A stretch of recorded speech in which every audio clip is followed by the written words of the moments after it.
Bueno, hemos visto ese programa para introducir datos en la base de datos. Este sí que va a sernos útil, este código, porque esto es lo que tendrá que hacer el servidor cuando, por ejemplo, el cliente le pida dar de alta a un usuario en la base de datos o dar de alta los datos de una partida que se acaba de terminar, ¿no? Y por tanto esto sí que lo va a tener que saber hacer el servidor. Y ahora ya para acabar vamos con un programa para hacer consultas, que esto por supuesto también tiene que saber hacerlo el servidor porque el cliente hará consultas en la base de datos. Pues vamos a ver qué pinta tiene.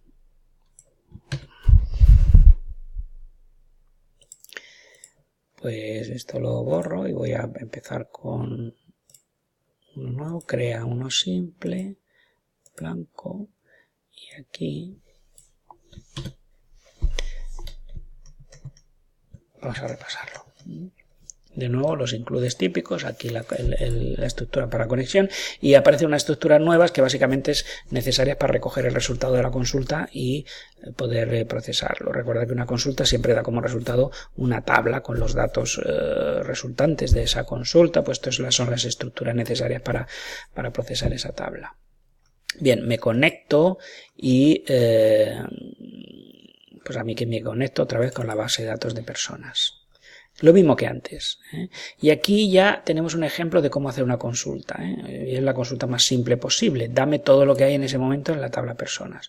Pues creo la frase y la lanzo al MySQL. Entonces lo importante es cómo recoger el resultado. Aquí lo explica.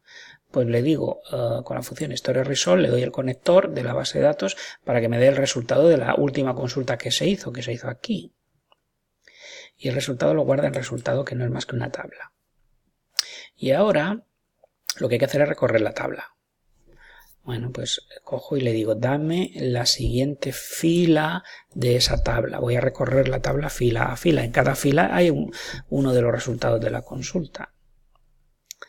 Dame una fila y pregunto si lo que me das es un null, es que ya no hay más filas. Así sabré que ya no hay más filas porque el resultado de fetch row es null.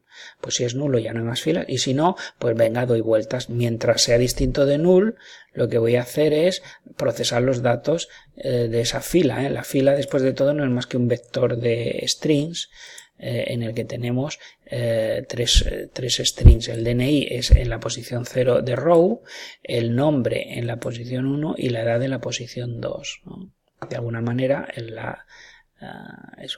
hay tantas columnas como datos tiene la persona, ¿no? Pues row 0, row 1 y row 2. Por tanto, cojo row 2, que es la edad, y la convierto en un entero. Y ahora escribo en pantalla. El DNI de la persona es un string que está en row 0, el nombre está en row 1 y la edad en edad. Y voy a buscar la siguiente fila. Fetch row de resultado. Y así hasta que encuentre una fila que vale null, con lo cual pues se habrá recorrido toda la tabla. Luego aquí hay otra segunda consulta, dame el nombre de la persona cuyo DNI se acaba de leer del teclado. Pues esto es una selección ya del nombre de la persona que tiene ese DNI. Entonces aquí hago la consulta y cojo ya la fila del resultado. La fila de la tabla resultado. En este caso, el resultado de la consulta es una tabla que o tiene una fila con el nombre de la persona que tiene ese, o tiene 0 filas, en el que sería el caso de que ese DNI no existe en la base de datos, pero no puede tener más, dando por sentado que solo hay una persona con ese DNI, o una o 0. Por tanto, yo lo que hago es, dame la fila que hay en la tabla, dame la fila. Si la fila es null, es que no hay, en esa persona no hay ninguna persona con ese DNI, y si no es nulo, pues ya está, esa es la única fila que hay. Escribo el nombre de la persona, que es lo que me ha entregado, el nombre, solo hay row 0, no hay row 1 ni row 2 porque solo he pedido el nombre, lo escribo y listo. No hay ningún bucle que recorra las diferentes filas de la tabla porque solo hay una fila o 0. Bien, si ejecutáis este programa, de hecho lo voy a ejecutar, vais a ver que peta. Error al inicializar la conexión, ¿no? Este es el ejercicio que os propongo. ¿Por qué demonios peta al hacer la conexión, ¿no? Y luego, de hecho, hay un segundo error. Este código tiene dos errores que no os debería costar mucho encontrar, y ese es el ejercicio, intentar encontrarlos y arreglarlos de cara a la próxima clase. En la próxima clase daremos ya por sentado que todo esto ya lo domináis y que por tanto con esto ya sabéis hacer en C y MySQL lo que se sabía hacer en C# y la Compact Edition, y entonces entraremos ya en la cuestión, en la problemática de las tablas de las bases de datos multinivel. Como digo, eso en materia de estudio es este documento, y aquí hay algunos ejercicios que os permitirían pues acabar de consolidar esta cuestión antes, como digo, de trabajar el tema de base de datos multinivel. Bueno, voy a enfatizar una cosa que no he explicado hasta ahora, pero que es importante.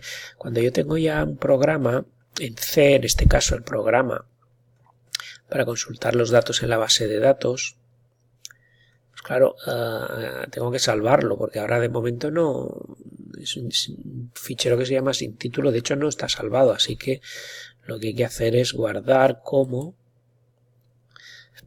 buscarle un sitio, pues en mis programas en C, y aquí ponerle el nombre, ¿no? Consultas.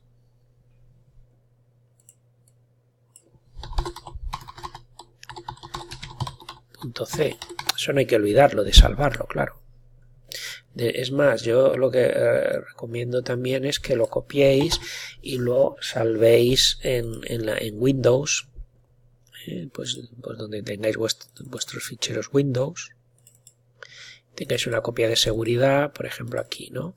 Pues voy a crear un fichero de tipo texto, se llamará consulta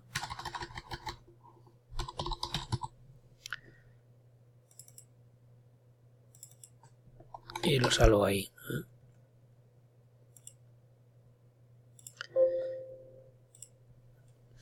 ¿Por qué? Pues porque a veces se queda colgada la máquina virtual y la única solución es reinstalarla y se pierden los ficheros que tenéis en la máquina virtual. Ahora ya tengo una copia de seguridad aquí, la consulta, pues la puedo recuperar cuando quiera. Eso es importante. Muy bien.